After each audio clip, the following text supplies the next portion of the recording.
যে অসমত বহু বিদ্যালয় আছে সেইসমূহ বিদ্যালয়ৰ পাছতো আপোনালোকে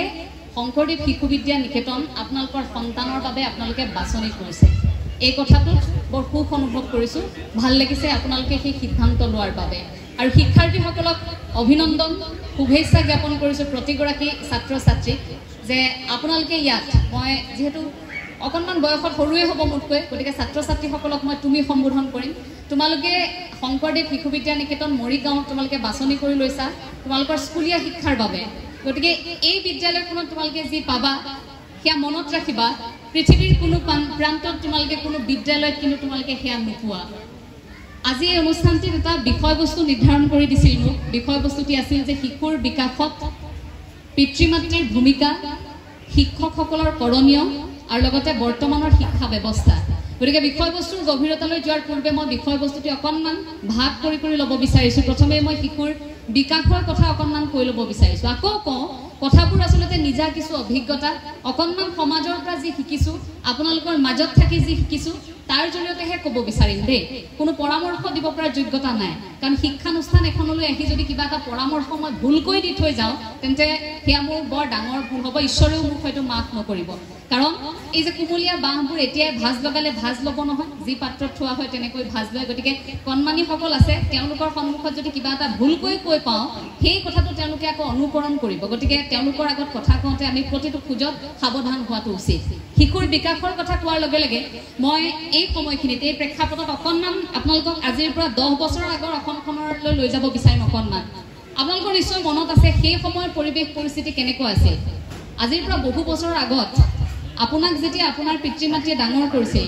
মোক যেতিয়া মোৰ মা দেউতাই ডাঙৰ কৰিছিল সেই সময়খিনি আৰু আজি আপুনি আপোনাৰ সন্তানক নিচুকাই থকাৰ সময়খিনি হয়তো তেতিয়া আজিৰ পৰা সেই 10 বছৰৰ আগত হয়তো মাতৃগৰাকীয়ে নিচুকনি গীত গাই নিজৰ কণমানিটিক খুৱাইছিল আৰু এতিয়া মোবাইলত ভিডিঅ' দেখুৱাই কণমানিটিক ভাত খুৱাবলগীয়া হয় কণমানিটিক খুৱাবলগীয়া হয় অকণমান সময় কাৰ্টুন চাবলৈ দিব লগা হয় হাতত থকা মোবাইলটো লৈ তেওঁক অকণমান ভিডিঅ' এটা নেদেখুৱালৈকে আপোনাৰ কণমানিগৰাকীয়ে ভাত নাখাওঁ বুলি জেদ ধৰেনে বাৰু সেয়া সন্তানৰ গাত ভুল নাই সেয়া ছাত্ৰ ছাত্ৰীৰ গাত ভুল নাই আমি ক'ব নোৱাৰোঁ ল'ৰা ছোৱালীয়ে ইমান মোবাইল চাইছে আমাৰ ল'ৰাটো একো নাখায় মোবাইলটো নেদেখুৱালে এই কথাবোৰ যে আমি কওঁ এই পৰিৱেশ পৰিস্থিতিয়ে আমাক এনেকুৱা কৰি পেলালে ইমান বেছি আমাক যন্ত্ৰ সাজি পেলালে যে আমি প্ৰতিটো মুহূৰ্ততে কিবা নহয় কিবা এটা দিশত আমি ভৰসা কৰোঁ সেই যে মাতৃৰ আকুলতা আপোনাৰ সন্তান যেতিয়া ভূমিষ্ঠ হৈছিল আপোনাক যে প্ৰথম মাতিছিল মা বুলি এই যে সন্তানে ভোক লাগিলে তেওঁৰ আচৰণেৰে আপোনাক প্ৰকাশ কৰিছিল সন্তানৰ সেই আৰম্ভণি আছিল গণসংযোগ সেয়াই সন্তানৰ প্ৰথম গণসংযোগ সামাজিকীকৰণ শিশুৱে আপোনাৰ বুকুৰ পৰা ওলাই আপোনাৰ স্বামীৰ বা মই বিশেষকৈ আমাৰ যেহেতু মাতৃসকল আছে সেইসকলক প্ৰথমে কৈ ল'ব বিচাৰিছোঁ আপোনালোকৰ স্বামী বা আপোনালোকৰ মা দেউতা আপোনালোকৰ সেই ঘৰখনৰ সৈতে লাহে লাহে আপোনাৰ বুকুৰ পৰা ওলাই যোৱাৰ পাছতহে সন্তানটি কিন্তু মূৰ বুজিবলৈ আৰম্ভ কৰে প্ৰথম আপোনাৰ বুকুত মূৰ থৈ তেওঁ সুৰক্ষিত অনুভৱ কৰে তাৰ পাছতহে আনসকলক পায় গতিকে আটাইতকৈ মূল ভূমিকা যদি মই কওঁ প্ৰথমে এগৰাকী মাতৃৰ আপুনি আপোনাৰ সন্তানক যি শিকাব যেনেকৈ শিকাব আপোনাৰ সন্তানে কিন্তু তেনে আচৰণে কৰিব মোৰ মা দেউতাই যদি ঘৰত একেৰাহে কাজিয়া কৰি থাকে মোৰ দেউতাই যদি মোৰ মাক একেৰাহে উচ্চ স্বৰত কথা কয় মোৰ মায়ে যদি ভাগৰি অহা দেউতাক ঘৰলৈ উভতি অহাৰ সময়ত এগিলাচ পানী দিয়াৰ সলনি মায়ে যদি গালি পাৰিবলৈ আৰম্ভ কৰে ক'ত আছিলে দিনটো কি কৰিছিল টকাৰ প্ৰয়োজন আমুকটো কিনিব লাগে তমুকটো কিনিব লাগে এই বস্তুবাদী ধাৰণাবোৰ মই যদি দেখি থাকোঁ সৰুৰ পৰাই এটা প্ৰভাৱ পৰিব লাহে লাহে এনেকুৱা হ'ব হয় মায়ে যে কথাবোৰ কৈ আছে তাৰ মানে আমি আৰ্থিক সংকটত আছোঁ তাৰ মানে আমাৰ টকা পইচা নাই আমি এইটো কৰিব লাগিব লাহে লাহে শিশুৰ মনত ক্ৰিয়া কৰিব লাহে লাহে এই সৰুৰ পৰা আমাৰ বস্তুবাদী এটা ধাৰণা আমাৰ মনত সোমাই যাব যে আমাক এইটো লাগে আমাক সেইটো লাগে সন্তানক সদায় নাই আপুনি কেতিয়াও সন্তানৰ সন্মুখত নক'ব যদিও পৰামৰ্শ দিয়াৰ যোগ্যতা নাই এই কথাষাৰ এইবাবেই কৈছোঁ আপুনি যেতিয়া নাই নাই নাই নাই নাই নাই কৰি থাকিব যে আজি আমাৰ এইটো নাই সেইটো নাই টকা নাই অমুক নাই তমুক নাই এই নাই নাইবোৰ কৈ থকাৰ লগে লগে আপোনাৰ চাৰিওপাশে এটা ঋণাত্মক প্ৰভাৱৰ সৃষ্টি হয় এই যে কয় মনটো অকণমান আমাৰ পজিটিভ হৈ থাকিব লাগে ধনাত্মক হৈ থাকিব লাগে বুলি কয় যে আমি যি পাইছোঁ তাতে অকণমান সন্তুষ্ট থাকি ঈশ্বৰক অকণমান আমি ভাবিব লাগে যে তুমি মোক যি দিছা প্ৰভু মই সেইখিনি তেনেকৈ ঘৰখন চলাম মাতৃগৰাকীয়ে ভাবিব লাগিব পিতৃগৰাকীয়েও তেনেকৈ ভাবিব লাগিব তুমি যেনেকৈ দিছা তুমি যেতিয়া সন্তানক আমাৰ কোলালৈ দিছা তেওঁক মানুহ কৰাৰ দায়িত্বটো তোমাৰ আমি থাকিম লগত গতিকে বস্তুবাদী সমাজখনৰ পৰা আঁতৰাই ৰাখি প্ৰথম ধাৰণাটোৱে হ'ব আধ্যাত্মিক চিন্তা চৰ্চা লাগিব পিতৃ মাতৃ, আৰু তেতিয়াই লাহে লাহে শিশুৰ সেই বিকাশত প্ৰভাৱ পৰিব। আপোনালোকে আপোনালোকৰ সন্তানক আপোনালোকৰ ঘৰখনৰ পৰা আনি এইখন বিদ্যালয়ত তুলি দিলে, বিদ্যালয়খনত তুলি দিয়াৰ পিছত আপোনালোকতো নিশ্চিন্ত হৈ থাকে যে একো নাই, চিন্তা নাই, কাৰণ এতিয়া শংকৰদেৱ শিশু বিদ্যা নিকেতনত দিছোঁ, আমাৰ ল'ৰা ছোৱালী ভাল হ'ব। সকলোৱে আশা কৰে, কোনো পিতৃ মাতৃয়ে কেতিয়াও নাভাবে যে মোৰ সন্তানক মই বিদ্যালয়ত দিছোঁ বেয়া হ'ব, তেওঁ দুষ্টামি কৰিব বা বিভিন্ন ধৰণৰ আশা কেতিয়াও নকৰে ভুলকৈ। সদায় নিজৰ সন্তানক লৈ সকলোৱে আশাই কৰে, কিন্তু বিদ্যালয় এখনত দিয়াৰ পাছত আপুনি যে সেই চৌহদত সোমোৱাই থৈ গ'ল আপোনাৰ সন্তানক, তাৰ পাছৰ পৰা আপুনি এনেকুৱা হ'ব নালাগিব যে এতিয়াৰ পৰা আমাৰ দায়িত্ব নাই, দায়িত্ব এতিয়া শিক্ষক শিক্ষয়িত্ৰী। আপুনি ভাবিব নালাগিব যে এই কামটো আচাৰ্য আচাৰ্যাৰহে দায়িত্ব, এইটো আমাৰ নহয়। আপোনাৰ সন্তানে বিদ্যালয়ত কি কৰিছে, কি পঢ়িছে, কোনগৰাকী আচাৰ্য আচাৰ্যাৰ সৈতে কথা পাতি ভাল পায়, সেই কথাবোৰ জানিব লাগিব। কিয় জানেনে? সেই ক্ষেত্ৰটোতে আহে শিশুৰ মনস্তত্বৰ অধ্যয়ন। আপুনি সন্তানক বিদ্যালয়লৈ পঠিওৱাৰ পাছত আপোনালোকে অকণমান সময় হ'লেও নিশাৰ ভাগত আপোনালোকে যেতিয়া কথা পাতিব, মই মনোবিজ্ঞানৰ ছাত্ৰীৰ বাবে এই কথাখিনি কৈছোঁ দেই, তেতিয়া অন্ততঃ এবাৰ হ'লেও আপুনি সুধিব আজি কোনগৰাকী আচাৰ্যই কি পঢ়ালে, কোনগৰাকী আচাৰ্যই কি পঢ়ালে, আৰু অকণমান শিশুগৰাকীৰ পৰা জানিবলৈ চেষ্টা কৰিব তেওঁৰ প্ৰিয় কোনগৰাকী, কোনে পঢ়ালে তেওঁ বেছিকৈ বুজি পায়, তেওঁ এটা বিষয় বুজি নাপায়। ধৰি লওক গণিত, মই আগতে গণিত খুব বেয়া পাইছিলোঁ। গণিতৰ আচাৰ্য অহাৰ লগে লগে আমিতো শ্ৰেণীকোঠাত সোমোৱাৰ লগে লগে ওম কৰি থাকোঁতে মই ভগৱানক মনে মনে ভাবি থাকোঁ যে আচাৰ্য কিয় আহিলে, নহা হ'লে ভাল আছিল, আজি যদি শ্ৰেণীত নকৰোঁ বুলি কৈ দিয়ে ক্লাছটো, মনত এনেকুৱা হৈ গৈছিল। আৰু গণিত বিষয়টো বেয়া পাওঁ কাৰণে এনেকুৱা হৈছিল যে মই আচাৰ্যকে বেয়া পাওঁ, আচাৰ্যক দেখিলেই বেয়া লাগে, ৰাস্তাত ক'ৰবাত দেখিলেও মানে পলাম যেন এতিয়া এনেকুৱা লাগে। আৰু মই বুলিয়েই নহয়, আমি গণিত বেয়া পোৱা যিসকল আছিলোঁ সকলোৱে এনেকুৱা হৈছিল যে আচাৰ্যক দেখিলেই ভয় লাগে, অৰ্থাৎ আমি বিষয়টো বেয়া পাওঁ, বিষয়টোৰ সৈতে আমাৰ সম্পৰ্ক এটা আছে। গতিকে বিষয়টো বুজি নাপাওঁ, বেয়া পাওঁ কাৰণে এনেকুৱা হয় যে আচাৰ্যগৰাকীৰ প্ৰতি আমাৰ ধাৰণাটোৱে বেয়া হৈ গৈছিল। পিছলৈ পিছলৈ যেতিয়া ইয়াক এটা খেল হিচাপে ল'লোঁ, বৈদিক গণিতৰ ধাৰণাটো আহিলে, এই গণিতক যেতিয়া খেল হিচাপে ল'লোঁ ভাল লাগিল, তাৰ পাছৰ পৰা দেখিলোঁ আচাৰ্য দেখোন ভাল। পিছত এনেকুৱা অনুভৱ হৈছিল আচাৰ্যৰ সৈতে ইমান দিন কিয় কথা পতা নাছিলোঁ, ইমান ভালকৈ আমি কিয় সমস্যাবোৰৰ বিষয়ে কোৱা নাছিলোঁ। আটাইতকৈ বেছি বিদ্যালয়খনত থকা নিকেতনত থকা আটাইতকৈ খঙাল আচাৰ্যগৰাকী কোনোবা এটা মুহূৰ্তত আপোনাক ইমান বেছি সাহস দিব, আপুনি ভাবিব নোৱাৰিব যে ইমান খং কৰি থকা, অলপ আগত মোক ইমানকৈ পিতা সেই আচাৰ্যগৰাকীৰ মনত মোৰ প্ৰতি ইমান বেছি সহানুভূতি, মোৰ প্ৰতি ইমান মৰম থাকিব পাৰে। ছাত্ৰ ছাত্ৰীসকলৰ সেই মনস্তত্বৰ অধ্যয়ন পিতৃ মাতৃয়ে কৰিব লাগিব যে শিশুৱে কাৰ সংগত আছে, কেনেধৰণৰ আচাৰ্য আচাৰ্যাৰ পৰা তেওঁলোকে শিক্ষা গ্ৰহণ কৰি সুখী হৈছে, তেওঁলোকে কি বস্তু আহৰণ কৰি আছে, এই কথাখিনি আপোনালোকে চাব লাগিব। তাৰ পাছতে আহিলে মাতৃসকলৰ কথাখিনি, সেয়া অভিভাৱকৰ শিক্ষাগুৰুৰ সৈতে আমাৰ এটা সম্পৰ্ক আছে খুব সুন্দৰ। ছাৰে খুব সুন্দৰকৈ এটা কথা কৈছিল যে এই সম্পৰ্কটো শংকৰদেৱ শিশু বিদ্যা নিকেতনত খুব অটুট হৈ থকা দেখিবলৈ পোৱা যায়, ইমান মজবুত হৈ আছে, আজিলৈকে ভাঙিব পৰা নাই সেই সম্পৰ্ক। আজিও আচাৰ্য আচাৰ্যাক দেখিলে সকলোৱে ৰাস্তাত নমস্কাৰ দিয়ে, তোমালোকে দিয়া নে? য'তেই নেদেখোঁ আচাৰ্য আচাৰ্যাক দেখাৰ লগে লগে মুখৰ পৰা আচাৰ্য নমস্কাৰ শব্দটো ওলাই নে? আচাৰ্য শব্দটো নুফুটিলেও আমিতো আৰ্য নমস্কাৰ বুলিয়ে কৈ থওঁ, কাৰণ দূৰত দেখোঁ যে দূৰৰ পৰা চিঞৰিবলগীয়া হয়, যিমান দূৰত থাকক আৰ্য নমস্কাৰ এনেকৈ কয়। আচাৰ্যহঁতে কেতিয়াবা বিয়া ঘৰত থাকিলেতো লাজ পাই যায়, আমি ইমানেই চিঞৰোঁ, আমাৰ সেইটো ভাল লগা কথা আছিল। আৰ্য নমস্কাৰ, আচাৰ্য ক'বলৈ সময়ে নাথাকে, মানে একদম চিঞৰ বাখৰকৈ হ'লেও নমস্কাৰটো দিব লাগে। সেই মনত এটা তাৰণা আছিল, ধাৰণা আছিল আচাৰ্যৰ প্ৰতি। এই লাহে লাহে আমাৰ প্ৰযুক্তিবিদ্যাৰ উন্নতি, এই গ্ল'বেলাইজেশ্যন, এই বিশ্বায়নৰ সময়খিনি তেনেকুৱা হৈছে, আমাৰ শিক্ষাগুৰুৰ সৈতে আমাৰ সম্পৰ্কবোৰ অকণমান লাহে লাহে লাহে লাহে এনেকুৱা হৈছে, দূৰত্ববোৰ বাঢ়ি আহিছে। অন্ততঃ শংকৰদেৱ শিশু বিদ্যা নিকেতনত সেই পৰিৱেশটো আমি এতিয়ালৈকে দেখা নাই, কাৰণ শংকৰদেৱ শিশু বিদ্যা নিকেতনত আচাৰ্য আচাৰ্যাসকলে শিক্ষাৰ্থীসকলক বুকুৰ পৰা ওলাই যাব নিদিয়ে। কিয় জানেনে? এই যে পৰীক্ষাৰ আগে আগে আচাৰ্য আচাৰ্যাসকলৰ এটা দল ঘৰে ঘৰে যায়, আপোনালোকৰ ইয়াত যায়নে বাৰু? কেনেকৈ পঢ়িছে, কি কৰিছে, পৰিৱেশটো কেনেকুৱা অকণমান বুজিবৰ বাবে যায়নে? আমাৰ ঘৰলৈ গৈছিল, আমাৰ ঘৰলৈ যাওঁতে দাদা আৰু মই খুব ভয় কৰোঁ, শেষ মৰিলোঁ, কি বা কথা কৈ দিয়ে মা দেউতাই ঠিক নাই। আমাৰ কাৰণে আটাইতকৈ বেছি ভয় লগা, মইতো ভাবিছিলোঁ যে পৃথিৱীত সেইটোতকৈ আৰু ভয়ানক কথা একো হ'বই নোৱাৰে। তাৰ পাছত ভাবিলোঁ সেয়া দেখোন এটা মানে সাধাৰণ চিটুৱেশ্যন, এটা পৰিস্থিতিহে মাত্ৰ। আচাৰ্য আচাৰ্যা ঘৰলৈ অহাৰ সমান ভয়, একো ডাঙৰ কথা যেন একো নায়েই, সেই ধাৰণাটো খুব মনত আছিল। গতিকে সেই মুহূৰ্তত যে আচাৰ্য আচাৰ্যাসকল যে আমাৰ ঘৰলৈ যায়, তেতিয়া কিন্তু স্কুলৰ যিগৰাকী আচাৰ্য আচাৰ্যা যেনেকৈ থাকে সেই মনোভাৱটোত কিন্তু তেওঁলোক নাযায়। সেইদিনা তেওঁলোকক অকণমান আপুনি পৃথক দেখিব, অকণমান যদি আপুনি তেওঁলোকক চাই সেইদিনা আচাৰ্যাৰ মুখমণ্ডলত আপুনি যদি আচাৰ্যা হয় তেন্তে মাতৃসুলভ এটা স্বভাৱ আপুনি দেখিব,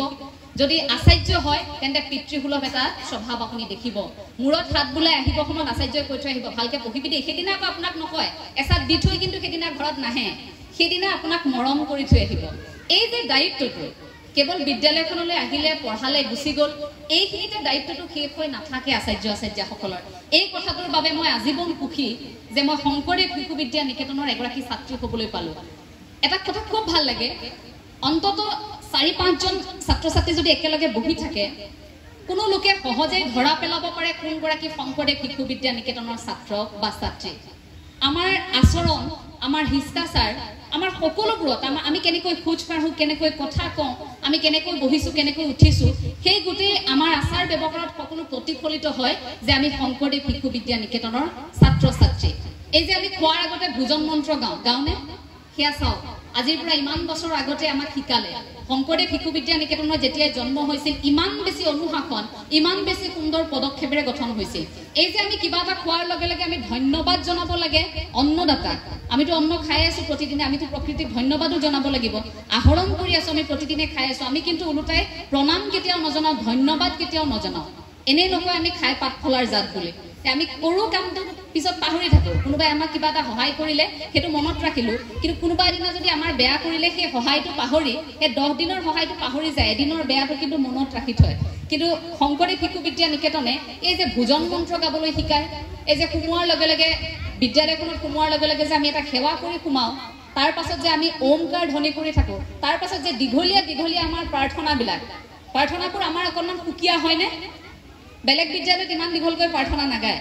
তুমি চিত্ৰ বৃত্তিবোৰো আছে, আমি দ্বীপবন্দনা এই মুহূৰ্তত কিছু মুহূৰ্তৰ পূৰ্বে আমি গাইছোঁ। গতিকে সেই যে আমাৰ প্ৰাৰ্থনাবোৰ প্ৰতিদিনে বেলেগ, বাৰ অনুসৰি আমাৰ প্ৰাৰ্থনা বেলেগ থাকে, বিভিন্ন ধৰণৰ অনুষ্ঠানত আমাৰ বেলেগ থাকে। এই যে প্ৰাৰ্থনাবোৰ ই আমাৰ আধ্যাত্মিক চেতনাৰ আৰম্ভণি। বৰ্তমান সময়ৰ শিক্ষা ব্যৱস্থাটোৰ ক্ষেত্ৰত যদি কওঁ, আজি কিন্তু বৰ বেছি সমালোচনা নকৰোঁ। আজি কথাখিনিত কিন্তু বৰ বেছি সমালোচনা এইবাবেই নকৰোঁ। মই প্ৰথমেই কৈছোঁ যে অকণমান মই স্মৃতিৰ ৰোমন্থন কৰিম বুলিহে আহিছোঁ। এই যে বৰ্তমানৰ শিক্ষা ব্যৱস্থাটো, এই শিক্ষা ব্যৱস্থাটোত যদিও আসোঁৱাহ আছিল, এতিয়া কিন্তু ক্ৰমাগতভাৱে সেয়া নোহোৱাৰ এটা দিশলৈ গতি কৰিছে। সেইটো খুব এটা ভাল লক্ষণ। নতুন শিক্ষানীতিৰ অধীনত আপোনালোক সকলোৱে জানে বৃত্তিমুখী শিক্ষাৰ এটা চৰ্চা চলিছে। এতিয়া চাব দেই, শংকৰদেৱ শিশু বিদ্যা নিকেতনে বৃত্তিমুখী শিক্ষা আজিৰ পৰা বহু বছৰ আগতে কৰিছিল। কেনেকৈ কৰিছিল? হস্তকলাৰ এটা পিৰিয়ড আছেনে?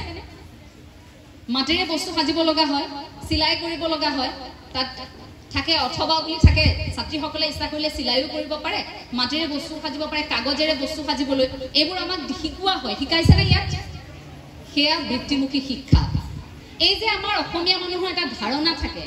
যে ল'ৰাই এতিয়া হায়াৰ ছেকেণ্ডেৰী পাছ কৰিলে, এতিয়া মাষ্টাৰ্ছ কমপ্লিট কৰিলে, তেওঁ উচ্চ শিক্ষা এতিয়া শিক্ষিত হ'ল, এতিয়া আমাক আৰু এটা চৰকাৰী চাকৰি লাগে, মোৰ ল'ৰা ডক্টৰ হ'ব, মোৰ ল'ৰা ইঞ্জিনিয়াৰ হ'ব। কিন্তু কেতিয়াবা কওক আপোনাৰ সন্তানক যে তুমি যদি ব্যৱসায়ী হ'ব বিচাৰিছা তুমি ব্যৱসায়ী হোৱা, কথা নাই। তুমি যদি নাচিব বিচাৰিছা তুমি নৃত্যশিল্পী হোৱা, কথা নাই, আমি দুখী নহওঁ।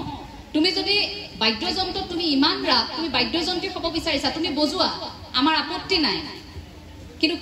কেতিয়াও আমি এই কথাটো কিয় ক'ব নিশিকিলোঁ যে তুমি যি কৰা, তোমাৰ লক্ষ্যত তুমি উপনীত হোৱা, সেই কামখিনি কৰা য'ত তুমি সুখী, আমি সুখী। অন্ততঃ তুমি 10জনক বেয়া কৰি সেই কামটো কৰা নাই। আমাৰ মনত এই ধাৰণাটো কিয় থাকে? আপুনি চাব,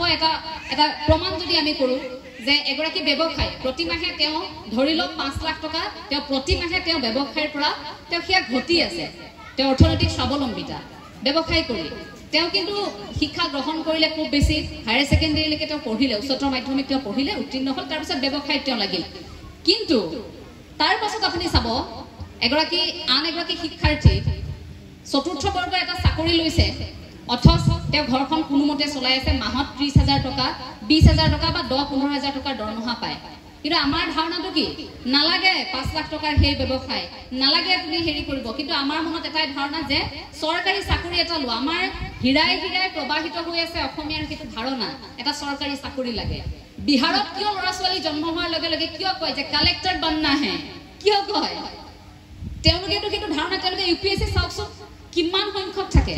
কেনেধৰণৰ উদ্যমতা প্ৰতি বছৰে। কিন্তু আমাৰ কি হয়? আমাৰ সেই ডক্টৰ, ইঞ্জিনিয়াৰ, আমি কেইটামান বিভাগহে চিনি পাওঁ, তাৰ বাহিৰে আমি একো বাকীবোৰ দিশত আমি ইমান বেছি চিন্তা কৰি নাথাকোঁ, আমি ভাবি নাথাকোঁ। আপুনি চাব যে ডলি জেন বুলি এগৰাকী মহিলা তেওঁ শাৰী পিন্ধায় অকল শাৰী পিন্ধাব জানে তেওঁ 350টা প্ৰকাৰৰ শাৰীখন পিন্ধাব জানে আৰু এবাৰ এখন শাৰী পিন্ধাওঁতে তেওঁ প্ৰায় 5 লাখ টকা লয় নীতা আম্বানী কৌদিনা শাৰী পিন্ধাইছে তেওঁতো আৰ্থিকভাৱে স্বাৱলম্বী হয়নে নহয় তেওঁ স্বাৱলম্বী আপুনি ধনীৰাম চেতিয়াৰ কথা চাওক যোৰহাটৰ এগৰাকী কৃষক তেওঁৰ অকণমানি এটি সন্তান আছে তেওঁ খেতিৰ কথা ইমানেই জানে আপুনি আচৰিত হৈ যাব তেওঁ জানে অমিতা গছত কি সাৰ দিব লাগিব তেওঁ জানে যে কোনবিধ আম লগালে বৰ্তমান অসমত চাহিদা বেছি আছে কোনবিধ আমৰ দাম বেছি ধনীৰাম চেতিয়াৰ এটি সন্তান ধনীৰাম চেতিয়া আজিৰ তাৰিখত অসমৰ এগৰাকী কৃষক বন্ধু বুলি সকলোৱে জানে কিন্তু আমি অসমীয়াই তেওঁক চিনি নাপাওঁ আমি নাজানো তেওঁৰ বিষয়ে জানিবলৈ ইচ্ছা নকৰোঁ কাৰণ তেওঁ কৃষকহে যাদৱ পায়েঙক এটা অনুষ্ঠানতহে সম্বৰ্ধনা জনোৱা হয় এটা অনুষ্ঠানত অকণমান সময়ৰ বাবে সম্বৰ্ধনা জনায় তাকো এনেকুৱাও সময় মই দেখিছোঁ গুৱাহাটী বিশ্ববিদ্যালয়ত এদিন এটা ঘটনা হৈছিল সেইদিনা যাদৱ পায়েঙক মতাৰ বাবে এই হ'ব দিয়ক আৰু অনুষ্ঠানটোত মই নাযাওঁ কোন কোন আছে সুধিছে সোধাৰ পাছত এই যাদৱ পায়েঙহে আহিব হ'ব আৰু সাধাৰণ মানুহৰ লগত একে শাৰীতে বহিবলৈ কিছু উচ্চাকাংক্ষা থকা ব্যক্তিয়ে বেয়া পায় এই যে টকাৰ গৌৰৱ অহংকাৰ কিছু লোকৰ থাকে সেইসকলে বেয়া পায় তেওঁলোকে বৃত্তিমুখী শিক্ষাৰ কথা তেওঁলোকে কয় মেলে মিটিঙে ঠিকেই কয় কিন্তু ঘৰত গৈ নিজৰ সন্তানকে সেইটোৱে ক'ব তুমি সমাজত এখন উচ্চ আসন লোৱা তুমি এই পদবীটো লোৱা এই পুৰস্কাৰটো আজৰি আনা সেই প্ৰেছাৰাইজটো সেই হেঁচাটো আমি আমাৰ সন্তানক আমি প্ৰয়োগ কৰি থাকোঁ বৃত্তিমুখী শিক্ষাৰ কথা কওঁতে আপুনি চাব এই মই হাতত লৈ থকা কলমটো ইউটো এটা কোম্পানীৰ এইটো এটা প্ৰডাক্ট ইউ চাবচোন আজিৰ দিনটোত এতিয়া হয়তো আমি কথা কৈ থাকোঁতে ছেকেণ্ডত কিমান লাখটা কলম এতিয়া নিৰ্মাণ হৈ আছে সেই কলমটো প্ৰতিগৰাকীয়ে ক্ৰয় কৰিছে কলমটো ক'ৰ পৰা আহিছে এটা উদ্যোগ তাক নিয়োগ হ'বৰ বাবে আমি তাৰ বাবে সাজু হ'ব নোৱাৰোঁ নেকি আজিহে অসমত ছেমি কণ্ডাক্টৰ প্ৰকল্পৰ কথা চিন্তা কৰিছে যিটো কথা আজিৰ পৰা বহু বছৰ আগতে অসমত চিন্তা কৰিব লাগিছিল অসমত কি নাছিল অসমত চাহ আছিল অসমত তেল আছিল কি নাই অসমৰ লিচু আজি বাহিৰলৈ যায় কিন্তু আমি তাৰ মূল্যটো বুজি নাপাওঁ অসমৰ শিপিনী হেমপ্ৰভা চুতীয়া আজিকালি অসমীয়া বোৱাৰীয়ে তাঁত বব নাজানো বুলি গৌৰৱ কৰে নাজানো নহয় বোৱা কটা কি হয় চিনি নাপায় তোৰ থাকি তাঁত বব নাজানে কেনেকৈ লগাই কি কথা নাজানে কিন্তু বাহিৰৰ পৰা পলিপাটৰ কাপোৰযোৰ ঠিকেই কিনি আনিব হয়নে আমি আনক কৈ থাকিলে নহ'ব আমি নিজেনো তাঁতখন কেনেকৈ বব পাৰিছোঁ আমি শিকিছোঁ নে কেনেকৈ তাঁত বয় আমি জানোনে বস্ত্ৰশিল্প উদ্যোগটোৰ কথা হেমপ্ৰভা চুতীয়াক এতিয়া সন্মান জনোৱা হৈছে তেখেতৰ দৰে শিপিনী অসমৰ চুকে কোণে আৰু আছে আমি অসমীয়া শিপিনীবিলাকে সেই কথাটো নাজানো যে আমাৰ মুগাৰ কাপোৰযোৰ আমাৰ পাটৰ কাপোৰযোৰ বাহিৰত কিমান বেছি দাম আমাৰ এই চেনেহৰ গামোচাখন আজি বহিৰাজ্যৰ বেপাৰী আহি বহিৰাজ্যৰ বনিয়াই আহি এই গামোচাখনক আপোনাক 50 টকাত আপোনাৰ হাতত দি থৈ যাব আৰু আমাৰ অসমীয়াই লাজ নোহোৱাকৈ 150 টকা দি শিপিনীগৰাকীৰ পৰা গামোচাখন নিকিনে আয়োজক কমিটিয়ে ক'ব যিমান পাৰ কম টকাত অনুষ্ঠানটো পাত যা 50 টকা 40 টকাত পালেও গামোচা কিনি আনিবি দৰকাৰ হ'লে সূতাডালেই থাকক সূতা ওলমি থাকক এনেকৈ ফুল থাকক নাথাকক কথা নাই গামোচা আন 40 টকা দাম নালাগে অসমীয়া শিপিনীৰ কথা আৰু তেওঁলোকৰ তেনেধৰণৰ আকৌ ব্যক্তিয়ে যেতিয়া মেলে মিটিঙে ডাঙৰ ডাঙৰ কথা ক'ব সেই কথাবোৰ আপোনালোকৰ শুনিবলৈ মন যাবনে আমাৰ অসমত এই যে কয় যে হাতীৰ দেখুওৱা দাঁত খোৱা দাঁত বেলেগ বেলেগ আমাৰ অসমত ভাষণ বহুত হ'ল কৰা বহুত হ'ল এতিয়া যে মই কথাখিনি কৈ আছোঁ এইখিনিৰ পাছত মোকো ক'ব যদি সামাজিক মাধ্যমত এতিয়া দেখিছোঁ এইকেইটা দিন সামাজিক মাধ্যমত ভিডিঅ'বোৰ যেতিয়া কৈছে তলত কিছুমান মন্তব্য আহিছে আধ্যাত্মিক কথা কোৱাৰ লগে লগে মোক সুধিছে কিছুমানেতো তই সম্বোধন কৰি সোধে কিছুমানে সুধিছে যে তই নিজে শৰণ ললিনে নাই সেইসকলক কওঁ যে মই 4ৰ্থ শ্ৰেণীতে গুৰু সেৱা লৈছোঁ 7ম শ্ৰেণীতে মই শৰণ লৈছোঁ গুৰুজনাৰ ওচৰত গতিকে সেই শৰণ অন্তত বুকু ডাঠ কৰি ক'ব পাৰোঁ যে এই অসম ভূমিত জগতগুৰু শ্ৰীমন্ত শংকৰদেৱ গুৰুজনাৰ নীতি আদৰ্শৰে পৰিচালিত হোৱা নৱ বৈষ্ণৱ ধৰ্মৰ মই এগৰাকী বৈষ্ণৱ মই সেইটো বুকু ডাঠ কৰি ক'ব পাৰোঁ আৰু সেই গুৰুজনাৰ নামেৰে প্ৰতিষ্ঠা কৰা এই শংকৰদেৱ শিশু বিদ্যা নিকেতনৰ প্ৰতি মোৰ সেইবাবেই টান আছে গতিকে আমি কথা যেতিয়া কৈছোঁ তাৰ সমান্তৰালকৈ আমি কাম কৰিবলৈ চেষ্টা কৰিছোঁ আপোনালোকে সেইটো কৰক যদি কোনোবাই আপোনাক আঙুলিয়াইছে নহয় সেই উত্তৰটো আপুনি দিবলৈ চেষ্টা কৰক আপোনাক সমালোচনা কৰিছে আপুনি কিবা এটা কাম কৰিছে সমাজত আপোনাক সমালোচনা কৰিছে আপুনি সেই কথাটো আহি ঘৰত ঋণাত্মকভাৱে নল'ব আপুনি সেই সমালোচনাটো ওপৰাই আপোনাৰ সন্তানৰ সৈতে আপুনি আলোচনা কৰক যে সমাজত এনেধৰণৰ মানুহ থাকে এখন আমি আগুৱাই যাব লাগিব এনেকৈ সন্তানৰ সন্মুখত আকৌ সেই মানুহগৰাকীৰ কথা বেয়াকৈ নক'ব কাৰণ আপুনি গম নোপোৱাকৈ কোনোবা দিনা আপোনাৰ সন্তানে সেই মানুহগৰাকী কিবা এষাৰ বেয়াকৈ কৈ থৈ আহিব তাৰ পাছত ওলোটাই আপুনি একো কথা শুনিব লাগিব এই যে পৰিৱেশ পৰিস্থিতি আমি যে সন্তানক এটা পৰিৱেশত গঢ় দি তোলোঁ সেই পৰিৱেশবোৰ যে ইমান জটিল হৈছে তাৰ প্ৰথম ভুলটো আছে আমাৰ নিজৰ আমাৰ ধাৰণাবোৰে সলনি হৈ গ'ল আমি আধ্যাত্মিক চিন্তা চৰ্চা বুলি ক'লে নৈতিক শিক্ষা বুলি ক'লে আমি সেই কথা বতৰাবোৰৰ পৰা অকণমান ল'ৰা ছোৱালীক আঁতৰাই ৰাখোঁ যদি আপুনি আপোনাৰ সন্তানক যদি ফেশ্বন শ্ব' এটা প্ৰতিযোগিতাত নিছে ৰাতি গাঁওখনত হোৱা ভাওনালৈ আপোনাৰ সন্তানক আপুনি কিয় নিব নোৱাৰে আপুনি ভাওনা চাবলৈ সন্তানক কিয় লৈ যাব নোৱাৰে বৰগীতৰ কৰ্মশালালৈ আপোনাৰ সন্তানক আপুনি কিয় নিব নোৱাৰে যদি আপুনি আন কিবা এটা তেনেকৈ আগৰণুৱা হৈছে সন্তানক লৈ গৈছে পশ্চিমীয়া সংস্কৃতিৰ কিবা এটা তো তাৰ সমান্তৰালকৈ আপুনি সেয়াও কৰিব লাগিব কিছু মুহূৰ্তৰ পূৰ্বে ইমান সুন্দৰকৈ ছাত্ৰীগৰাকীয়ে বৰগীত পৰিৱেশন কৰিছে এইবোৰ আমাৰ কলা সংস্কৃতি এইবোৰ গুৰুজনাই দি থৈ যোৱা আমাৰ সম্পদ এইবোৰৰ জৰিয়তে আমি আধ্যাত্মিক হ'ব পাৰোঁ শংকৰদেৱ শিশু বিদ্যা নিকেতনে আপোনাক খুজে খুজে আধ্যাত্মিক হ'বলৈ শিকায় এই যে নীতি শিক্ষা এখন কিতাপ আছে এতিয়া আছেনে বাৰু আছে এই কথাটো খুব ভাল লাগে আন বিদ্যালয়ত সেইটো দেখিবলৈ নাপাওঁ এই যে মহাভাৰতৰ চৰিত্ৰ ৰামায়ণৰ চৰিত্ৰ বা আন আন চৰিত্ৰসমূহ এই চৰিত্ৰসমূহৰ পৰা যে আমি শিকিব পাৰোঁ ব্যক্তিগত জীৱনত এই কথাটো এই নীতি শিক্ষা পিৰিয়ডটো বুজায় আগতে ভাবিছিলোঁ সাধু পঢ়া নিচিনা নীতি শিক্ষাৰ সময়খিনি আহিলে খুব ভাল লাগে কাৰণ শংকৰদেৱ শিশু বিদ্যা নিকেতনত আপোনাক যদি জয়মতীৰ কথা পঢ়ুৱাইছে তেন্তে আনফালে আপোনাক ঝান্সী ৰাণীৰ কথাও পঢ়ুৱাব যদি ছত্ৰপতি শিৱাজীৰ কথা পঢ়ুৱাইছে তেনেহ'লে জগতগুৰু শ্ৰীমন্ত শংকৰদেৱ গুৰুজনাৰ কথাও এই নীতি শিক্ষা পিৰিয়ডত আপোনাক পঢ়ুৱাব গতিকে সকলোখিনি ইয়াক দিয়া হয় আপুনি মাত্ৰ কেনেকৈ গ্ৰহণ কৰে সেয়া আপোনাৰ কথা এই নীতি শিক্ষা পিৰিয়ডটোত এই শ্ৰেণী কোঠাটোত বহুখিনি শিকিছিলোঁ আধ্যাত্মিক শিক্ষা তাতেই জানিছিলোঁ যে এই যে আমাৰ চৰিত্ৰবোৰ একলব্য চৰিত্ৰটো গুৰুৰ ভকতিৰ কথা সেই কথাখিনি তাৰ পৰাই শিকিছিলোঁ মহাপুৰুষ শ্ৰী শ্ৰী মাধৱদেৱ আৰু গুৰুজনাৰ সৈতে যিটো সম্পৰ্ক গুৰু শিষ্যৰ সম্পৰ্ক কিছু মুহূৰ্তৰ পূৰ্বে কৈ গৈছিলোঁ যে সেয়া আমাৰ লাহে লাহে ঠুনুকা হৈছে কিন্তু গুৰুজনাৰ আদৰৰ পৰা যদি আমি চলোঁ সেয়া কিন্তু ঠুনুকা হ'ব নোৱাৰে ছাত্ৰ ছাত্ৰীসকলেতো নিশ্চয়কৈ জানে যে জগতগুৰু শ্ৰীমন্ত শংকৰদেৱ গুৰুজনাই মহাপুৰুষ শ্ৰী শ্ৰী মাধৱদেৱক এটা দিনো ক'বলগীয়া হোৱা নাছিল যে মাধৱ তুমি এইটো কৰা মাধৱ তুমি সেইটো কৰা মাত্ৰ মৃত্যুৰ সময়খিনিতে কৈ থৈ গৈছিল মাধৱ তুমি ৰত্নাৱলী ৰচনা কৰিব লাগিব তুমি নামঘোষাৰ জৰিয়তে জীয়াই থাকিব লাগিব অসমত এই কথাষাৰ কৈ থৈ গৈছিল যে তুমি হাতত কলম তুলি লোৱা এই কথাষাৰ শেষতহে কৈছিল তাৰ আগত গুৰুজনাই যদি কেতিয়াবা কিবা কথাত কষ্টও পাইছিল কেতিয়াও মাধৱক পোৱা নাছিল কিন্তু মহাপুৰুষ শ্ৰী শ্ৰী মাধৱদেৱৰ গুৰু ভকতি চাওক গুৰু শিষ্যৰ সম্পৰ্কত এটা উদাহৰণ দিব বিচাৰিম এবাৰ গুৰুজনাই আপোনালোক সকলোৱে জানে প্ৰায় সংখ্যকে জানে মই ছাত্ৰ ছাত্ৰীসকলক উদ্দেশ্যি ক'ব বিচাৰিম যে গুৰুজনাৰ পিন্ধিবলৈ কাপোৰ নাই আগদিনা কাপোৰ গোটেই তিতিল বতৰ আছিল ডাৱৰীয়া এই গুৰুজনাৰ পিন্ধিবলৈ কাপোৰ নাই তেতিয়া কি কৰিব কথাষাৰ কিন্তু মাধৱে গম পাইছে মহাপুৰুষ শ্ৰী শ্ৰী মাধৱদেৱে কথাষাৰ গম পাইছে যে গুৰুৰ কাইলৈ স্নান কৰি পিন্ধিবলৈ কাপোৰ নাই এই কি কৰিব এতিয়া সেই কাপোৰযোৰ কি কৰিছিল নিশাৰ ভাগতে গণকুচিলৈ গৈ মৌ দাহৰ কামোৰ খাই নিশাৰ ভিতৰতে কাপোৰ এসাঁজ চিলুৱাই আনি পিছদিনা গুৰুৰ ওচৰত ৰাখিছিল তেতিয়া গুৰুৰ চকু পানী ওলাইছিল যে মাধৱ মইতো তোমাক কোৱাই নাছিলোঁ তুমি নোকোৱাকৈ ইমানখিনি অনুভৱ কৰিব পাৰিলা সেই অন্তৰত যে গুৰুজনৰ লাগিছিল সেই আশীৰ্বাদ হৈ ৰৈছিল গুৰুজনাই স্নানাগাৰলৈ যোৱা সময়খিনিত এডাল গছে খুব আমনি কৰে হাউলি থাকে সদায় গুৰুজনা হাউলি হাউলি তালৈ যাব লগা হয় তেতিয়া মাধৱে দেখিলে গুৰুজনাই অসুবিধা পাইছে অকণমান ক'বলৈ বেয়া পালে নক'লে নোকোৱাকৈ কি কৰিলে মনে মনে সেই ডালটো কাটি খুব ধুনীয়াকৈ গুৰুজনাৰ যোৱা ঠাইত যাতে কোনো ধৰণৰ অসুবিধা নহয় তেনেকৈ সাজু কৰি ৰাখিছিল সেয়া আছিল গুৰু ভকতি পিছদিনা যেতিয়া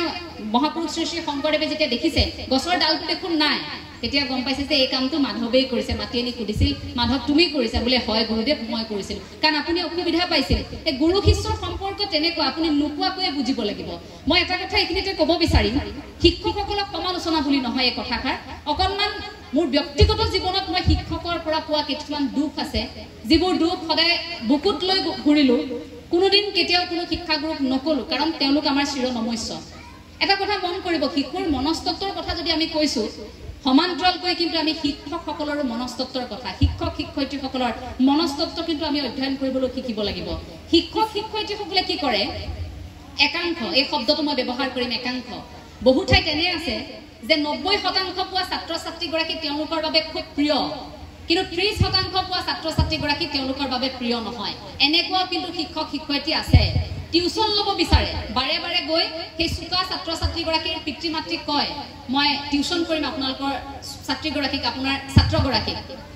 টিউচন কৰিম আপোনালোকে লৈ আহিবচোন এই ধৰণে টিউচনৰ বাবে বিচাৰি ফুৰে কয়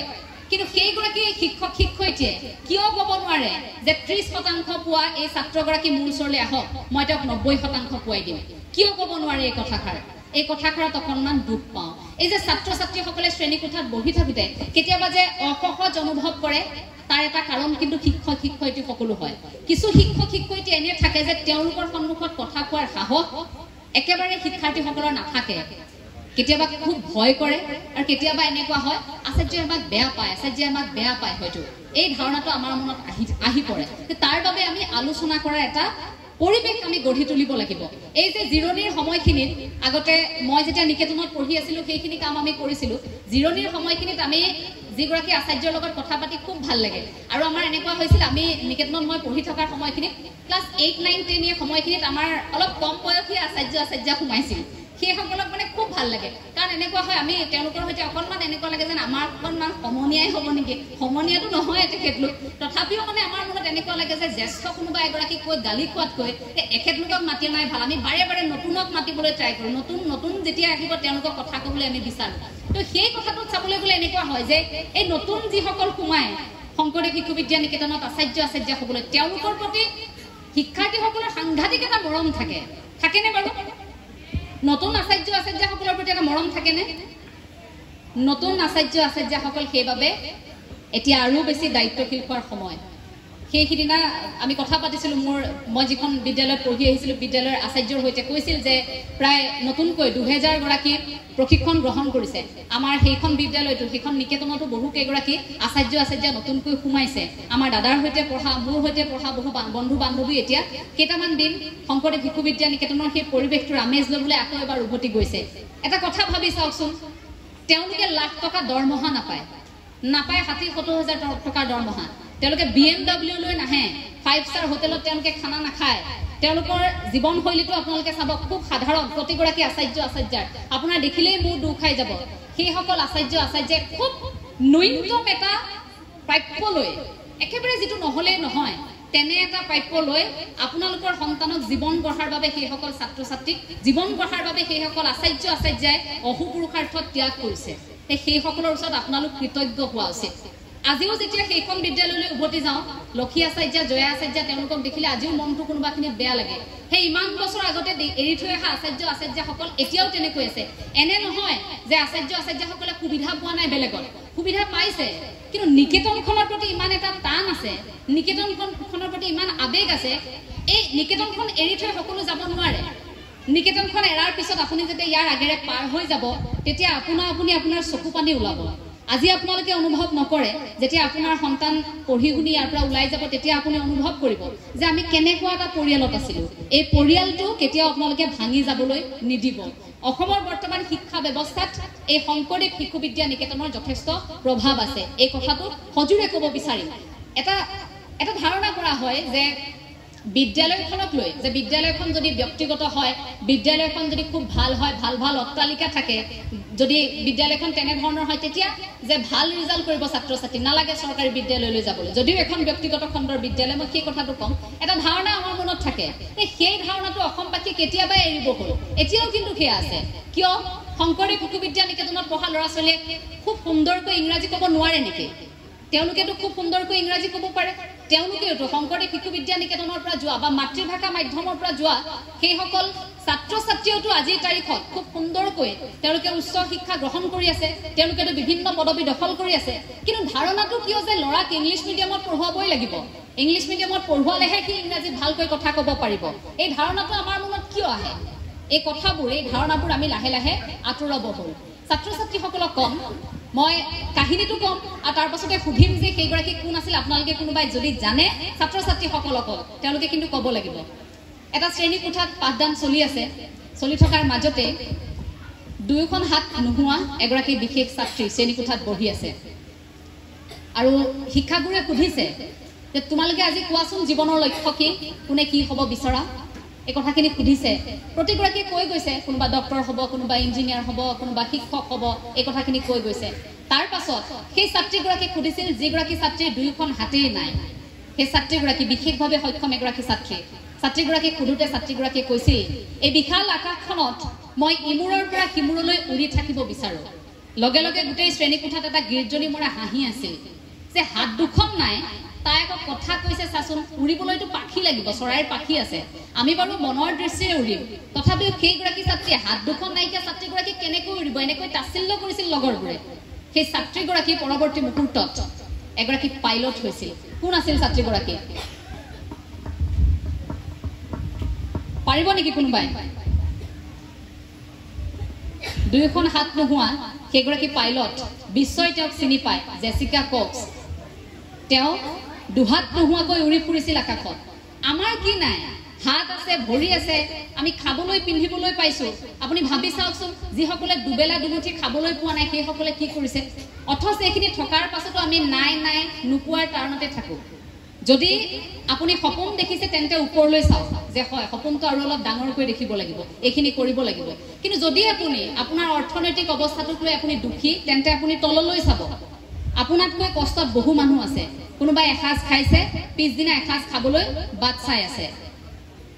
সামাজিক মাধ্যমত আজিকালি খুব টিফিন ব্লগবোৰ দেখি থাকো মই অকণমান ছ'চিয়েল মিডিয়াৰ প্ৰসংগটোলৈ এবাৰ আহিছো দেই আপোনালোকে দেখি থাকেনে খুব আজিকালিতো ব্লগাৰ হাতে হাতে মোবাইল লৈ কাৰ ব্লগত কেতিয়া ওলাই যাওঁ ঠিক নাই ৰাস্তাৰে খোজ কাঢ়ি গ'লে হাই গাইজ প্ৰথমে এইবোৰতো দেখি থাকো বিশেষকৈ মহিলাসকল এতিয়া জড়িত হৈ পৰিছে যুৱতীয়ে হওক বা নাৰীয়ে হওক এওঁলোকতো জড়িত হৈ পৰিছে গতিকে মাতৃসকলো দেখিছো আমি ৰাতিপুৱাই আজি সন্তানক দিলো স্যান্ডউইচ আজি দিলো বাৰ্গাৰ খুব সুন্দৰকৈ তেনেকৈ পনীৰ দিলো অমুক দিলো তমুক দিলো বেলেগ ধৰণৰ ডিশ মানে সেইবোৰ আমাৰ টেকেলি পিঠা ভাত পিঠা তিল পিঠা এইবোৰৰ লগত পাত্তা নাপায় মানে এই কথাবোৰ নহয় তেওঁলোকৰ এটা বেলেগ ধৰণৰ লাইফষ্টাইল তেওঁলোকে দেখুৱাব বিচাৰে যে আজি সন্তানক স্যান্ডউইচ দিলো আপোনালোকেও দিব পাৰে এনেকৈ দিবচোন বুলি কৈ এটা ব্লগ বনাই এটা আপলোড কৰি দিয়ে তাৰ পাছত তেতিয়া মোৰ বেয়া লাগে যেতিয়া সেই ভিডিঅ'বোৰ সামাজিক মাধ্যমত দেখো মই আকৌ কেতিয়াবা কেতিয়াবা খুব ভাল লাগে মন্তব্য পঢ়ি কেতিয়াবা পঢ়ো দুই এগৰাকী মাতৃ ইমান কৰুণভাৱে লিখে যে বাইদেউ আপোনাক অনুৰোধ কৰিছো আপুনি অন্তত আমি এই কিনিব নোৱাৰা বস্তুবোৰ এনে ধৰণৰ বস্তুবোৰৰ ইমান বেছি ভিডিঅ' দেখুৱাই নাথাকিব আমাৰ সন্তানে ৰাতিপুৱা যেতিয়া ৰুটিৰ লগত চেনি যেতিয়া দি পঠিয়াওঁ যেতিয়া এপেকেট মেগীকে দুয়োটা সন্তানক ভাগ কৰি টিফিনত দি পঠিয়াওঁ যেতিয়া সান্দহগুৰিৰ লাডু এটাকে বনাই দি পঠিয়াওঁ তেতিয়া আমাৰ সন্তানে আমনি কৰে যে মা স্যান্ডউইচ কিয় নিদিলা কাৰণ সন্তানে যে সেই মোবাইলত এইকেইটা দিন দেখি আছিল যে টিফিন দেখোন এনেকৈও দিব পাৰি এইবোৰ যে দেখি আছিল মাতৃগৰাকীৰ মনত বেয়া লাগে আপুনি যদি আপোনাৰ সন্তানক সেই মানুহগৰাকীৰ দৰে যদি সেই তেনেকুৱা ধৰণৰ কিবা এটা দি পঠিয়াব পৰা নাই আপোনাৰ মনটোত বেয়া লাগিব যে মই দি পঠিয়াব নাই পৰা মোৰ সন্তানে বিচাৰিছিল পিছদিনা আপোনাৰ সন্তানে আহি আপোনাক সন্ধিয়া আমনি কৰিব সন্তানে পিজ্জা খাব বিচাৰিব আপুনি এতিয়া ডমিন'জলৈ লৈ যাব লাগিব আপুনি KFC লৈ যাব লাগিব ঘৰত ৰন্ধা বস্তু সন্তানে খাব নিবিচাৰিব কাৰণ সেই যে পৰিৱেশ পৰিস্থিতি সেই যে দেখি আছে এই যে শ্ব' অফ কৰি থকা এই যে আনক দেখুওৱা আমাৰ এটা প্ৰৱণতা আছে আমি কি পিন্ধিছো কি খাইছো হাতৰ আঙুঠিটো কিমান দামী পিন্ধিছো কাপোৰযোৰ কিমান দামী পিন্ধিছো এই যে কথাবোৰত আমি মূৰ ঘমাই এই বস্তুবিলাকত যে আমি বস্তুবাদী ধাৰণাটোত যে আমি গুচি গ'লো সন্তান লাহে লাহে আমাৰ পিছে পিছে সেই দিশত গুচি গ'ল বেয়া লাগে সেই কথাবোৰত আপুনি মন কৰিব আজিৰ পৰা বহু বছৰ আগত অসমৰ প্ৰেক্ষাপট এনেকুৱা আছিল অসমীয়া সমাজ বুলি কোৱাৰ লগে লগে অসমীয়া নাৰী বুলি কোৱাৰ লগে লগে এটা বেলেগ ধৰণৰ পৰিৱেশ নামঘৰলৈ যায় মহিলাসকল খুব সুন্দৰকৈ ৰিহা লৈ গাত চেলেং লৈ দেখিব আগত বয়োজ্যেষ্ঠসকল বহি আছে তাৰ পাছত মহিলাসকল আছে নামতীসকল সকলো থাকে একেলগে নাম লয় সন্তানো যায় কিন্তু আজি সেই পৰিৱেশটো আপুনি নেদেখে আজি সেই পৰিৱেশটো লাহে লাহে কমি আহিছে তাৰ ফলনি আপুনি বেলেগ এটা পৰিৱেশে দেখিব আপুনি হাতত মোবাইলটো লওক আপুনি ধাৰাবাহিকভাৱে 100ৰ পৰা 150টা ৰিলছ আপুনি একেলগে খুলি চাব পাৰিব দেহৰ এটা অংশ উলিয়াই সেইসকল মহিলাই তেনেকৈ কিছু ভিডিঅ' আপলোড কৰে সামাজিক মাধ্যমত আৰু সেই বস্তুবোৰ দেখাৰ পাছত আমাৰ ধাৰণাটো কেনেকুৱা হয় যে অসমীয়া নাৰী অসমীয়া সমাজখন এনেকুৱাই আছিল নে বাৰু আমিতো এই পৰিৱেশটো বিচৰা নাছিলো আমি যদি এতিয়া বেছি আধ্যাত্মিকতাৰ কথা কওঁ আমি যদি পিতৃ মাতৃৰ কৰণীয় এই ভাল লগা পৰিৱেশবোৰৰ কথা যদি কওঁ আমাক আকৌ সমালোচনা কৰিব যে আপুনিওতো এদিন মাতৃ হ'ব চাম আপোনাৰ সন্তানক আপুনি কেনেকৈ ডাঙৰ কৰে কথা আচলতে সেইটো নহয় আমি যিটো পৰিৱেশ পাইছো মই গাঁৱৰ ছোৱালী গাঁৱত দেখিছো মাহঁতক মোৰ মায়ে কেতিয়াও ৰাতিপুৱাৰ পৰা গধূলিলৈকে ৰিলছ বনাই থকা মই দেখা নাই কিন্তু আজিকালি বহু সন্তানে নিজৰ মাকক তেনেকৈ দেখি আছে মাকক তেনেকৈ তেওঁতো কাৰোবাৰ মাতৃ এই ধৰণৰ কামবোৰ কৰি থকা মাতৃক দেখি আছে ৰাতিপুৱাৰ পৰা গধূলিলৈকে মাতৃগৰাকী যেতিয়া সামাজিক মাধ্যমতে ব্যস্ত হৈ পৰিছে যেতিয়া সন্তানৰ কথা পাহৰি গৈছে গধূলি আহি যেতিয়া কাম কৰা মানুহগৰাকীক সুধিছে যে মোৰ ল'ৰাটোৱে কি খালে কিবা এটা খুৱাই দিবি তাক মোৰ অলপ কাম আছে ফেচবুক লাইভ আহিবলগীয়া আছে ৰিলছ এটা বনাবলগীয়া আছে ইয়াক কিবা এটা খুৱাই দিবিচোন যা কাৰ্টুনখন লগাই তাক মেগী পেকেটকে খুৱাই দিয়ে এই কথাটো আহি কয় কিন্তু আগতে কি আছিল বুকুত লৈ মায়ে নিচুকনি গীত গোৱাই খুৱাইছিল ককাকৰ ওচৰত দি থৈ আহিছিল আইতাকৰ ওচৰত দি থৈ আহিছিল এই পৰিৱেশটো এতিয়া নাই এই কথাবোৰ এইভাবে আলোচনা কৰিছো যে আমি তেনেকুৱা এটা পৰিৱেশ অসমত বিচাৰো সেই পৰিৱেশটোৱে আমাৰ মনস্তত্ব ভাল কৰিব আমাৰ ভাল লগা কামবোৰ আমি আকৌ এবাৰ কৰিব বিচাৰো সেই কাৰণে সভাই সমিতিয়ে বলে এই কথাবোৰ যে কওঁ যে আধ্যাত্মিক শিক্ষা লাগে আমাক নৈতিক শিক্ষা লাগে এই নৈতিক শিক্ষাই আপোনাক মানুহ কৰিব আপুনি যিমান টকা নঘটক আপুনি যিয়ে নকৰক আপোনাৰ যিমান টকা পইচা গাড়ী গুৰা একোৱে আপোনাক সেই সুখটো দিব নোৱাৰে যেটো আধ্যাত্মিক চেতনাই আপোনাক দিব আপোনাৰ আধ্যাত্মিক চেতনা থাকিলে আপুনি একো অপৰাধমূলক কাম সংঘটিত কৰিব নোৱাৰে এই আচাৰ্যসকলক যেতিয়া আমি নমস্কাৰ জনাওঁ এইসকল আচাৰ্যাক আমি কেতিয়াবা অনিষ্ট কৰাৰ কথা ভাবিব পাৰিমনে আমি পাৰিমনে এইসকল আচাৰ্যাক কেতিয়াবা আক্ৰমণ কৰাৰ কথা ভাবিব এই ধাৰণা আমাৰ মনলৈ নাহে কেতিয়াও কাৰণ আমাক সেই ধৰণে সাজু কৰা হৈছে আমাক গঢ়ি তোলা হৈছে তেনেকৈ গতিকে শংকৰদেৱ শিশু বিদ্যা নিকেতনৰ পৰিৱেশটোৱেই তেনেকুৱা এই পৰিৱেশটোৰ মাজত থাকি আপোনালোকে আধ্যাত্মিক চেতনা তেতিয়া অকণমান গুৰুত্ব দিবলৈ শিকক জনি এছ পাপা টুইংকল এইবোৰ আপোনাৰ সন্তানক আপুনি 5 বছৰ 6 বছৰটো শিকাব পাৰিব নিজে শিকি ল'ব কিন্তু পাৰিলে এপাকি ঘোষা পাৰিলে কেতিয়াবা শিকাবচোন অপৰাধ বিনাশন তজুনামে নাৰায়ণ শিকাবচোন মুক্তিত নিষ্পৃহ যিটো সেহি ভকতক নমো শিকাবচোন আপুনি কেতিয়াবা নাম ঘোষা কি কীৰ্তন কি ঘোষা ৰত্নাৱলীনো কি কেতিয়াবা আপুনি শিকাবচোন গীতা কি গীতাৰ মনস্তত্ব কি কিয়নো অৰ্জুনে সেই উপদেশ কৃষ্ণই দি যাবলগীয়া হৈছিল যে প্ৰেক্ষাপট আমেৰিকাই কেতিয়াবাই স্বীকাৰ কৰিছে কিন্তু ভাৰতীয় মানুহে কিন্তু এতিয়ালৈকে সেয়া হজম কৰিব পৰা নাই সেই কথাবোৰ অকণমান সেয়াও শিকাবচোন এই যে আগতে এটা প্ৰাৰ্থনা আছিল নাজানো তোমাক ক'ত আছা প্ৰভু আমি অতি সৰু ল'ৰা চিঞৰি মাতিলেও তোমাক নামাতা দূৰৰ পৰা মই এতিয়াও কপি যাওঁ সেইটো গালে সেইটোত ভাবকচোন এটি কণমানি ঈশ্বৰক বিচাৰিছে নাজানো তোমাক ক'ত আছা প্ৰভু আমি অতি সৰু ল'ৰা চিঞৰি মাতিলেও তোমাক নামাতা দূৰৰ পৰা এই কণমানিটিয়ে যে ঈশ্বৰক কামনা কৰিছে সেই প্ৰাৰ্থনাবোৰ সেই কথাবোৰ সেই কবিতাবোৰ আমি কেতিয়াবা এতিয়া গোৱাইছোনে আজিকালি সন্তানৰ মুখত সেই পদ্যটো আপুনি শুনিছেনে সেই যে সন্তানটিয়ে কিতাপখনত যে ঈশ্বৰ কৰবাত থাকে ঈশ্বৰৰ সৈতে আমাৰ সম্পৰ্ক হ'ব পাৰে আধ্যাত্মিক চেতনা আমাৰ আত্মাৰ অৱস্থিতি আপোনাৰ স্থিতি আমি জানিব পাৰিম এই কথাবোৰ যে আপোনাৰ সন্তানে সেই যে কবিতাটো যে পাঠ কৰিলে তেতিয়াই বিচাৰিব এই যে আমি কওঁ শংকৰ গুৰু আমাৰে মাধৱ গুৰু আমাৰে লুকাই আছা দেখা দিয়া মণিকূটৰ ভিতৰে এই বুলি যে আমি গাঁও গুৰু আসনলৈ চাই যে গুৰু আসনৰ ভিতৰত আমাৰ এটা ধাৰণা জগত গুৰু শ্ৰীমন্ত শংকৰদেৱ গুৰুজনা আছে গুৰু আসনত এই যে আমাৰ ধাৰণাবোৰ ভাল লগা কিছু কথা যে ইয়াত ভগৱান শ্ৰীকৃষ্ণ আছে এইটো নকৰিবি কৃষ্ণ নাপায় কাৰোবাক হঠাৎ ৰাস্তাত খুন্দিয়ালে আমি কওঁ কৃষ্ণ বেয়া নাপাব দেই হে প্ৰভু বচাবা কাৰোবাৰ অসুখ হৈছে আমি কওঁ যে প্ৰতিটো মুহূৰ্ততে ভগৱান শ্ৰীকৃষ্ণৰ সৈতে বা ৰামৰ সৈতে বা আপুনি যি প্ৰভুকে আপুনি প্ৰাৰ্থনা কৰে যাকে আপুনি বিশ্বাস কৰে সেই ভগৱন্তৰ সৈতে আমাৰ এটা সম্পৰ্ক আছে নে নাই সেই সম্পৰ্কটো সুদৃঢ় কৰে এই কথাবোৰে আপুনি সন্তানক অন্তত সেইবোৰো অকণমান শিকাওক গধূলি হোৱাৰ লগে লগে এই ভাগ্যশ্ৰী দেৱী আছে দিহা নামৰ এগৰাকী ভাল শিল্পী অসমৰ বিভিন্ন প্ৰান্তত আছে তেনেধৰণে লোকসংগীতৰ চৰ্চা কৰা আধ্যাত্মিক চৰ্চা কৰা লোকসকল গতিকে এই কথাবোৰ অকণমান দিহানাম আপুনি গোৱালে অকণমান হৰি নাম অকণমান বৰগীত এফাকিকে গোৱালে এই পৰিৱেশবোৰ অকণমান আপুনি আপোনাৰ সন্তানক দিব লাগিব সন্ধিয়া আপুনি ল'ৰা ছোৱালীৰ লগত বহি নাগিন চিৰিয়েলখন চোৱাতকৈ অন্তত আপুনি সেই মহাভাৰতৰ এটা খণ্ডকে চাব নাগিন চিৰিয়েলখন চালে আপোনাৰ একো উপকাৰ নহয় সেইটো কিন্তু সঁচা কথা অকণমান চকুৰ তৃপ্তি এটা পাব মনৰ অকণমান শান্তি আকৌ তাৰপিছত আপুনি ভাত ৰান্ধি থাকোঁতে ভাবি থাকিব নাগিনত কি হ'ল আজি আৰু নাগিনত যদি কোনোবা মৰি গৈছে আপোনাৰ মনৰ আপোনাৰ প্ৰিয় কোনোবা অভিনেতা অভিনেত্ৰী যদি নাগিন চিৰিয়েলত ঢুকাইছে আপুনি আকৌ সেইদিনা আপোনাৰ ভাত আঞ্জাও বেয়া হ'ব আপুনি ৰান্ধি থাকোঁতে সেইদিনা আপোনাৰ বেয়া হ'ব মনটো যে আপোনাৰ তেনেকুৱাত আছে এই যে কথাবোৰ কৈছিল যে আমি আমাৰ খাদ্য ৰান্ধোতে পিতৃ মাতৃ আমি দেখো মায়ে আগতে খাদ্য যেতিয়া ৰান্ধে খুব সুখ মনেৰে ফূৰ্তি মনেৰে গুৰুৰ কথা পাতি ভাল এটা পৰিৱেশত ৰান্ধে এইবোৰ ভাল লগা পৰিৱেশ হৈ হাল্লা চিঞৰ বাখৰ কাজিৰা হুলস্থুল এই অন্যান্য মন লৈ বা বিভিন্ন ধৰণৰ চিন্তা এসোপা লৈ আপুনি যদি সন্তানক সেয়া ৰান্ধি দিয়ে তেন্তে সেই খাদ্য সন্তানেও খাই সুখ নাপায় আপোনাৰ স্বাস্থ্যৰ বাবেও ভাল নহয় আপোনাৰ গোটেই পৰিয়ালটো লাহে লাহে অসুখী হৈ গৈ থাকিব কাৰণ আপোনালোকে খোৱা পাতত সেই কথাবোৰ লাহে লাহে এনেকুৱা হ'ব পৰিৱেশবোৰ কাৰণ আপোনাৰতো ধান্দাটো নাগিনতেই আছে এই কথাবোৰ বেয়া নাপাব কোৱাৰ বাবে পৰামৰ্শ দিয়াৰ মোৰ একেবাৰে আপোনালোকক যোগ্যতা নাই মই কথাখিনি কৈছোঁ যিটো বৰ্তমান সময়ত আমি দেখিছোঁ বৰ্তমান সময়ত এই কথাবোৰ খুব প্ৰাসংগিক সৰু কথা কিন্তু চাব এই সৰু কথাবোৰে আপোনাৰ সন্তানক প্ৰভাৱ পেলায় আমি ঘৰ এখনলৈ যোৱাৰ লগে লগে আমি দেখোঁ মই জগতগুৰু শ্ৰীমন্ত শংকৰদেৱ গুৰুজনাৰ আদৰ্শৰে পৰিচালিত হোৱা শ্ৰীমন্ত শংকৰদেৱ সংঘৰ এগৰাকী সংগী গতিকে আমাৰ ঘৰলৈ যেতিয়া কোনো লোক আহে আমি সেৱা কৰোঁ আগতে এনেকুৱা হৈছিল সৰুতে প্ৰথমে যেতিয়া শিকিছিলোঁ তেতিয়া ভাবিছিলোঁ কিয় সেৱা কৰিব লাগে দেউতাই কৈছিল যে ঘৰলৈ যি আহে গৃহত যি লোক প্ৰৱেশ কৰিব তেওঁলোকক সেৱা কৰাচোন এবাৰ সেই সেৱাৰ জৰিয়তে তুমি কিবা এটা শিকিব পাৰিবা তুমি যে শূন্য তুমি একো নহয় এইসকল ভগৱান প্ৰতিগৰাকী মনুষ্যৰ দেশত ভগৱান থাকে বুলি আমি এটা ধাৰণা কৰোঁ নহয় জানো এই মানুহৰ সৈতে সম্পৰ্ক আমাৰ বৃদ্ধি পায় সেই যে আমি সেৱা কৰোঁ তাত মোৰ নমনীয়তাটো তাত যে মোৰ অপৰাধ বোধটো তাত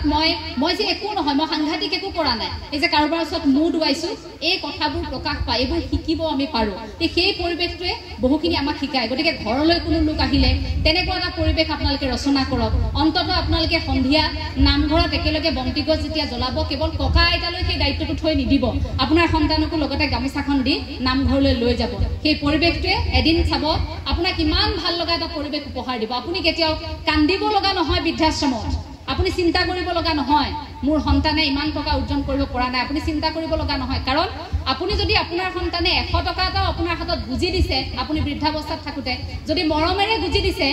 সেয়াও আপোনাৰ বাবে সুখ হ'ব আপুনি সুখৰ চকুলো বুৱাই আপুনি ভাত খাব নিখা যদি সন্তানে সেদিনা আলু পিটিকাই আপোনাক ভাত খুৱাইছে কিন্তু আপোনালোকৰ মাজত সেই পৰিৱেশ আছে যদি আপোনাৰ সন্তানে আপোনাৰ হাতত 1.5 লাখ টকা এটা দি থৈ গৈছে দিয়াৰ সময়ত যদি আপোনাক কৈ থৈ গৈছে এই বুঢ়ীজনী কেতিয়ানো মৰিব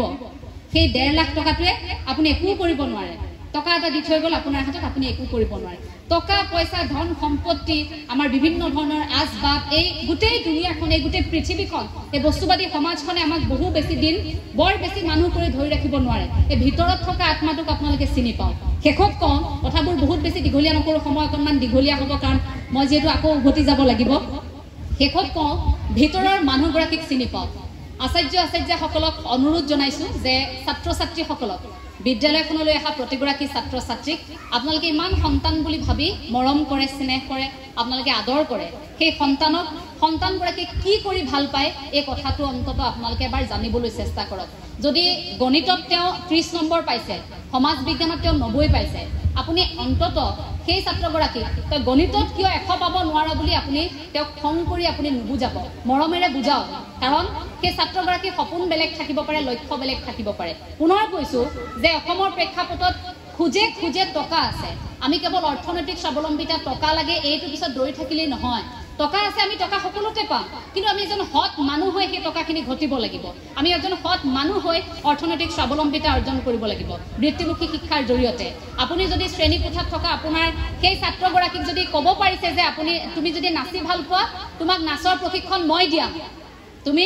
এতিয়া পঢ়ি লোৱা তুমি হাইস্কুল শিক্ষান্ত পৰীক্ষা উত্তীৰ্ণ হোৱাৰ পাছত তুমি সেয়া কৰিবা অসমত কিয় ভাবিব লগা হয় মাষ্টাৰ ডিগ্ৰী কমপ্লিট কৰাৰ পিছত ঘৰত বহি 2 মাহ সময় যে মই এতিয়া কি কৰিম দেখাক দেখি আমি ঠিকই গুচি যাওঁ ঠিকই আমি এটা বিভাগত মেজৰ লওঁ ফিজিক্স মোৰ পছন্দৰ নাছিল যদি মই ফিজিক্স ললোঁ মনোবিজ্ঞান মোৰ যদি পছন্দৰ নাছিল মই মনোবিজ্ঞান ললোঁ মোৰ যদি বায়োলজি মোৰ পছন্দ নাছিল মই ললোঁ মোৰ গণিত পছন্দ নাছিল মই ললোঁ কাৰণ মোৰ দেউতাই ক'লে গণিত পঢ়িব লাগিব প্ৰফেসৰ হ'ব লাগিব অমুক হ'ব লাগিব তমুক হ'ব লাগিব পৰিয়ালৰ ধাৰণা ল'ৰা এইটো হ'ব লাগিব সেইটো হ'ব লাগিব এই ধাৰণাটো কি হ'ল মই নিজক হেৰুৱাই পেলালোঁ তাৰ পাছত মই মাষ্টাৰ্ছ ডিগ্ৰী কমপ্লিট কৰাৰ পাছত মই স্নাতকোত্তৰ ডিগ্ৰী কমপ্লিট কৰাৰ পাছত মই শেষ কৰাৰ পাছত ঘৰত আহি নিবুকাকৈ থাকিব লাগিব অলপ সময় যে মই কি কৰিলোঁ এতিয়া মই কি কৰিম মোৰ পিছৰ দিশ কি হ'ব আৰু তাৰ পাছত কি কৰিব লাগিব প্ৰতিদিনে সেই চতুৰ্থ বৰ্গৰ ক'ত চাকৰি ওলাইছে ক'ত তৃতীয় বৰ্গৰ চাকৰি ওলাইছে এই কথাখিনিত আমি থাকিব লাগিব মই দুখ পাওঁ যে ইমান উচ্চ শিক্ষাৰে শিক্ষিত এগৰাকী ছাত্ৰই যেতিয়া 4th গ্ৰেডৰ এটা চাকৰি 30,000 টকা এটা চাকৰিত যেতিয়া নিজকে ভাবিব লগা হয় যে মই চাকৰি এটা পালোঁ হ'ব দে সেই ছাত্ৰগৰাকীৰ মনত বা কেনেকুৱা এখন ধুমুহা চলিছে এই ধাৰণাটো কিন্তু আমাৰ বেয়া এটা খুব ভাল কথা যে চৰকাৰে কৰ্মসংস্থাপনৰ এটা দিশ মুকলি কৰিছে এটা খুব ভাল কথা কিন্তু চাব তাতোকৈ বেছি যোগ্যতা আপোনাৰ সন্তানৰ আছে কিজানি 4th গ্ৰেডৰ চাকৰিটোৰ কাৰণে আপুনি জোৰ নকৰা হলে আপোনাৰ সন্তানে তাতোকৈ বেছি ভাল কিবা এটা কৰি দেখুৱালেহেঁতেন খেতি কৰিলেহেঁতেন আপোনাৰ সন্তানৰ যদি কৰিবলৈ মন গৈছিল যে বোলে বস্ত্ৰশিল্প উদ্যোগতে তেওঁ কাম কৰিব তেওঁ কৰিলেহেঁতেন সৰু সৰু কিছু উদাহৰণ আমি আমাৰ চাৰিওফালে থকা লোকসকলক দেখুৱাব পাৰোঁ সেইসকল লোকৰ জৰিয়তেও আমি উপকৃত হ'ব পাৰোঁ গাঁওখনত থকা লোকসকল কোনোবাই খোল বজাই ভাল পায় ঢোল বজাই ভাল পায় আজিকালি বিহু নাচি ভাল পায় এইবোৰ আমাৰ পেচা হ'ব পাৰে এইবোৰ এতিয়া নিচা হৈ থকা নাই এইবোৰ কেৱল মাত্ৰ নিচা আমি নাচিছোঁ গাইছোঁ এই হৈ থকা নাই এইবোৰ এতিয়া আমাৰ পেচা কৰিব পৰা সময় আহিল গতিকে প্ৰতিটো দিশতে যিহেতু আমাৰ বৃত্তিমুখী শিক্ষাৰ এটা সংযোজন আছে এই বৃত্তিমুখী শিক্ষাৰ জৰিয়তে আমি আমাক বিচাৰি চোৱাৰ সময় আহি পৰিম আপোনালোক প্ৰতিগৰাকী সদায় ভালে থাকক সকলোকে পুনৰবাৰ